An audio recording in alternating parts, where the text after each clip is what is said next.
लोकतंत्र की में आस्था रखने वाले लोगों के लिए चुनाव आयोग की कार्यशैली बहुत चिंता का विषय है, क्योंकि आम जन में भी ये बात चली गई है कि चुनाव तो बेईमानी से जीता जा रहा है। अभय दुबे से मैंने तमाम इन मुद्दों पर बातचीत की है, बहुत अच्छी बातचीत है। आप सुनिएगा, चैनल को सब्सक्राइब और ज्वाइन करिएगा। चलते हैं अभय दुबे के पास। ममता बनर्जी ने एसआईआर और ईडी इन दोनों को लेकर बहुत बड़ा अभियान शुरू किया है। क्या आपको लगता है कि इंडिया गठबंधन के बाकी घटक दलों को भी साथ आके अब ईडी के खिलाफ कम से कम एक बड़ा अभियान शुरू करना चाहिए कि जिस तरह ईडी एक राजनीतिक औजार बन के रह गई है, राजनीतिक हथियार बन के रह गई है, इसका इसका इस तरह इस्तेमाल बंद हो, देश को जागरूक किया जाए। क्या लगता है कि किस रूप में यह आंदोलन होना चाहिए? देखिए, आपको याद होगा कि 2024 से पहले जबकि ईडी के छापों ने विपक्ष को परेशान कर दिया था, विपक्षी नेताओं को ऑलमोस्ट तकरीबन कोने में ढकेल दिया था। उस वक्त ईडी के इन छापों के कारण ही मेरे ख्याल से वो मुख्य कारण था जिससे इंडिया गठबंधन के बीच में एक एकता दिखाई पड़ी थी। क्योंकि नरेंद्र मोदी लगातार अपने भाषणों में कह रहे थे अगर वो फिर से सत्ता में चुन के आई तो वो भ्रष्टाचार, अपने तथाकथित भ्रष्टाचार विरोधी अभियान और जोर शोर से चलाएंगे। तो विपक्ष के सारे नेताओं को लगा कि बहुत मुश्किल हो जाएगी, उनके लिए राजनीति में टिकना मुश्किल हो जाएगा, इसलिए सब लोग, और भी कई कारण थे लेकिन ये एक महत्वपूर्ण कारण था जिसकी वजह से लोग एक होते चले गए। अब दोबारा इस अभियान को फिर से चलाया जा सकता है और ये एक बड़ा कारण होगा जिसकी वजह से इंडिया गठबंधन के लोग एक हो सकते हैं दोबारा फिर। यहां मैं एक दूसरी बात और कहना चाहूंगा जिसको समझना जरूरी है, वो ये है कि चुनाव आयोग का जब मन आता है तब वो एसआईआर की तारीख आगे बढ़ा देता है। उसने पश्चिम बंगाल में एसआईआर की तारीख आगे बढ़ाई, उससे पहले बिहार में भी एसआईआर की तारीख आगे बढ़ाई थी, उत्तर प्रदेश में एसआईआर की तारीख आगे बढ़ाई है। जब जब भाजपा को जरूरत पड़ती है तब तब वो एसआईआर की तारीख आगे बढ़ा देता है ताकि भाजपा वाले अपना काम कर लें, वरना वो लगातार बीएलओस के ऊपर और अपनी पूरी मशीनरी के ऊपर दबाव बनाता रहता है कि इस काम को जल्दी खत्म करो, जल्दी खत्म करो, डेडलाइन है, डेडलाइन है, डेडलाइन है, ये दबाव बनाता रहता है। लेकिन जैसे ही भाजपा को जरूरत पड़ती है, जैसे ही योगी आदित्यनाथ ने उत्तर प्रदेश में ऐलान किया कि उन्हें 4 करोड़ वोटर कट गए हैं, इसलिए उन्होंने और भूपेंद्र चौधरी और उन्होंने नए जो पंकज चौधरी आए हैं उन सब लोगों ने ऐलान किया कि सब जाएं लोग और हर बूथ के ऊपर 200 से लेकर 400 या 600 वोट जुड़वाएं। वैसे ही उन्होंने, चुनाव आयोग ने उनकी मदद करने के लिए तारीख आगे बढ़ा दी। इस तरीके से काम चल रहा है। ये पूरी तरीके से बेईमानी है, पूरी तरीके से एक तरफापन है, पूरी तरीके से किसी भी जिसको कहते हैं लेवल प्लेइंग फील्ड, उस लेवल प्लेइंग फील्ड के उसूल का उल्लंघन है। विपक्ष को चाहिए कि इन सवालों को लेकर सुप्रीम कोर्ट में अलग से जाएं। एक तो सुप्रीम कोर्ट में एसआईआर की वैधता के ऊपर बिहार के संदर्भ में, उत्तर प्रदेश के संदर्भ में और पश्चिम बंगाल के संदर्भ में याचिकाएं चली रही हैं, लेकिन विपक्ष को चाहिए कि इस मामले को लेकर कि चुनाव आयोग किस तरीके से जो समानता के सिद्धांत का उल्लंघन करते हुए एसआईआर को सत्ताधारी दल के औजार की तरह इस्तेमाल कर रहा है, इस बात को लेकर जाना चाहिए सुप्रीम कोर्ट में। एसआईआर पूरी तरीके से सत्ताधारी पार्टी का औजार बन गया है। सत्ताधारी पार्टी एसआईआर के जरिए अपनी राजनीतिक गोटी लाल करना चाहती है। चुनाव आयोग केवल एक ही पार्टी की सुविधाओं का ध्यान रखता है, उसका नाम है भारतीय जनता पार्टी, और किसी पार्टी की सुविधाओं का ध्यान चुनाव आयोग नहीं करता। इस प्रश्न को लेकर सुप्रीम कोर्ट में उठाया जाना चाहिए, ये बहुत जरूरी है। लेकिन ये समस्या ये है कि सुप्रीम कोर्ट तारीख पे तारीख डालता रहता है और उसके बाद भी चुनाव, बिहार में देखिए ना, बिहार में क्या हुआ, वहां तारीख पे तारीख पड़ रही है, पूरा चुनाव खत्म हो गया। टिप्पणी तो बहुत तीखी तीखी होती है लेकिन नतीजा हाथ में नहीं आता, तो लोग करें क्या, उम्मीद क्या करें? देखिए, अब ये तो समस्या है, इस समस्या का हम सब लोग सामना कर रहे हैं, विपक्ष ही सामना कर रहा है और हम लोग भी सामना कर रहे हैं। लेकिन सुप्रीम कोर्ट में लड़ाई जारी रखनी चाहिए। मैं समझता हूं ये दिक्कत आएगी सामने, लगातार आ भी रही है और इसका सामना करना भी पड़ेगा, लेकिन सुप्रीम कोर्ट में लड़ाई जारी रखनी चाहिए ताकि ये कहने के लिए ना हो जाए कि आप सुप्रीम कोर्ट के पास नहीं गए। देखिए, जब इस लोकतंत्र का इतिहास लिखा जाएगा, संजय जी, जब इस लोकतंत्र का इतिहास लिखा जाएगा तो उस वक्त कटघरे में बहुत सी शक्तियां खड़ी होंगी। तब उस कटघरे में भारतीय जनता पार्टी भी खड़ी होगी, तब उस कटघरे में और भी शक्तियां खड़ी होंगी, चुनाव आयोग भी खड़ा होगा, और भी शक्तियां खड़ी होंगी जिनका अभी मैं नाम नहीं लेना चाहता, वो भी कटघरे में खड़ी होंगी। तो वो कटघरे में खड़ी हों और उनसे जवाब तलब हो उस वक्त, इसलिए सुप्रीम कोर्ट जाते रहना जरूरी है।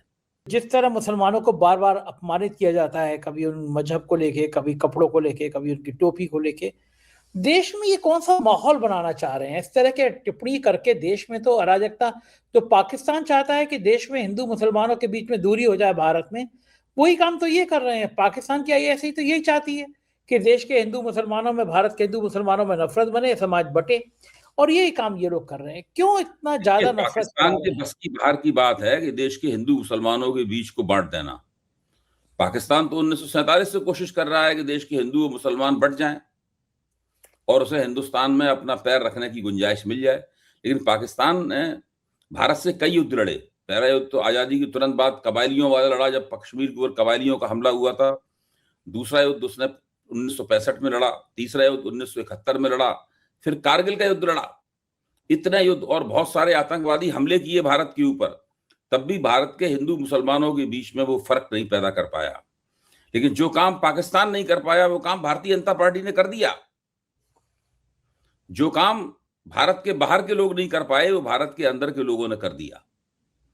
भारतीय जनता पार्टी अपनी तरफ से कोई कसर नहीं छोड़ रही है हिंदू मुसलमानों के बीच में एक फाक बना देने की। वो अपनी तरफ से पूरी कोशिश कर रही है और मुझे लगता है कि 2024 में बहुमत खोने के बाद में भाजपा ने रणनीतिक रूप से, कार्यनीतिक रूप से यह तय किया है कि वो बड़े पैमाने पर हिंदू बनाम मुसलमान करेगी, बड़े पैमाने पर सांप्रदायिकता फैलाएगी। भाजपा सोचती है उससे उसके दो लाभ होंगे।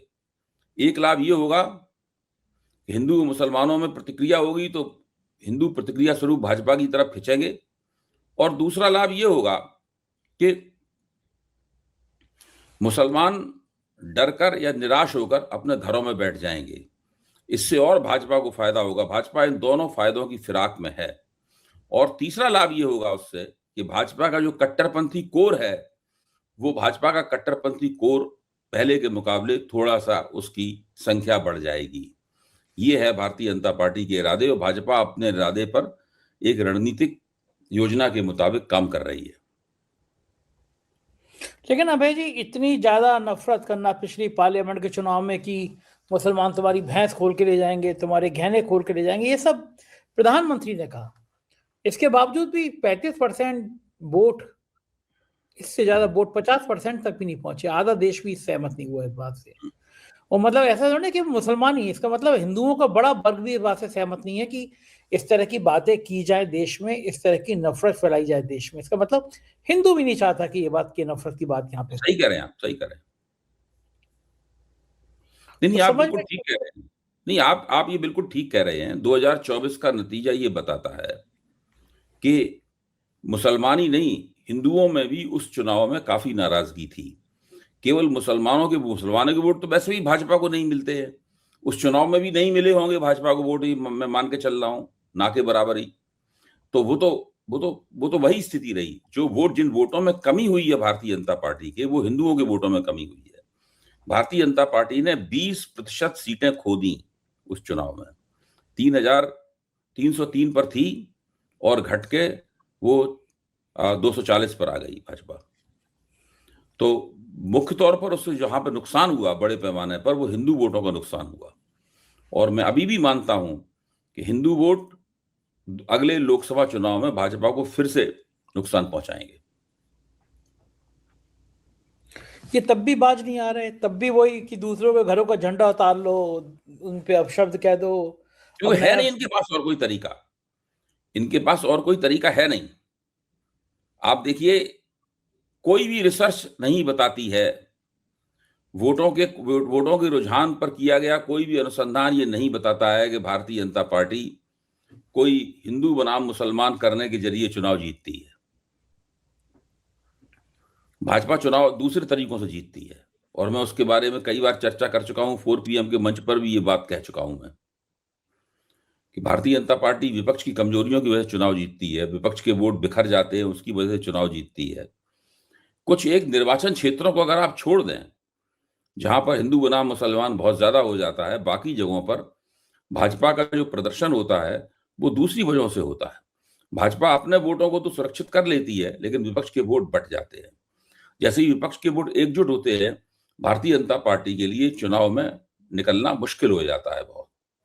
तो मैं अभी भी ये मानता हूं कि भारतीय जनता पार्टी पिछले 11 साल हो चुके हैं देश पर हुकूमत करते करते। भाजपा को हिंदू बनाम मुसलमान की बजाय अपने गवर्नेंस के रिकॉर्ड पर चुनाव लड़ना चाहिए। जिन राज्यों में वो एक बार से ज्यादा सत्ता में, यानी 10 साल हो चुके हैं, 15 साल हो चुके हैं, 20 साल हो चुके हैं, वहां पर भी उसे गवर्नेंस के रिकॉर्ड पर चुनाव लड़ना चाहिए।